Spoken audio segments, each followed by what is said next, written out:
Many Filipinos struggle to find stable, decent paying jobs due to inflation, inequality, and limited access to opportunities. Women face added barriers like discrimination based on appearance and gender, and making it harder to get fair employment. As a result, some turn to informal or stigmatized work to survive. These challenges are rooted in systematic issues such as historical injustice, gender bias, and unequal access to resources, which continue to limit opportunity for marginalized women, especially from those from rural areas. Through the lens of Philippine poverty, a sociological perspective, poverty in the Philippines is not simply seen as a result of individual being poor, but as a consequence of how society is structured and how its system operates. Drawing from Randy David's theoretical framework, it becomes clear that the roots of inequality, particularly gender discrimination, can be tracked back to the country's colonial and patriarchal history. This deep-seated system of operation remain alive today, continuing to shape the experiences of women. Despite being in the 21st century, many women still struggle to fight against the same forms of discrimination that have existed for generations.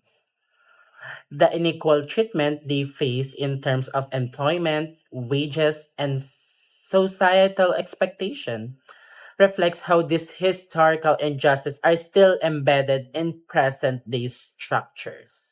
The participant of the interview, Red and Kim, are women who choose to work in the entertainment industry because of the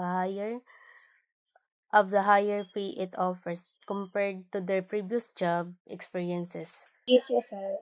And I'm Red. Name is Kimar Zamora. I'm from Blooming Tree. Single mother with three kids. I am 28 years old. I live in Navara City. I'm a mother and I have three kids.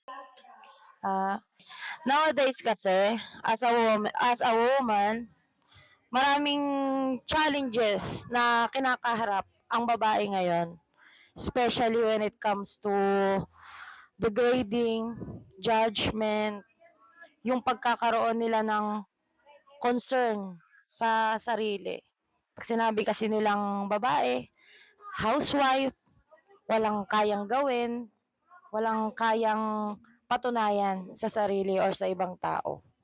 Ano yung kaya kong gawin at kaya kong i-provide sa family ko, yun yung gagawin ko. Hindi ko kailangan i-meet yung standards ng ibang tao para makuha yung gusto nila. Gusto ko lang para ma-provide yung kailangan ng family ko. Magkakaroon ng judgment sa pagtatrabaho namin. Pero as Mia, for my opinion, I choose this working environment not just for my family, but because dito ko nakikita yung kahit papano nakakausad, nakakaraos.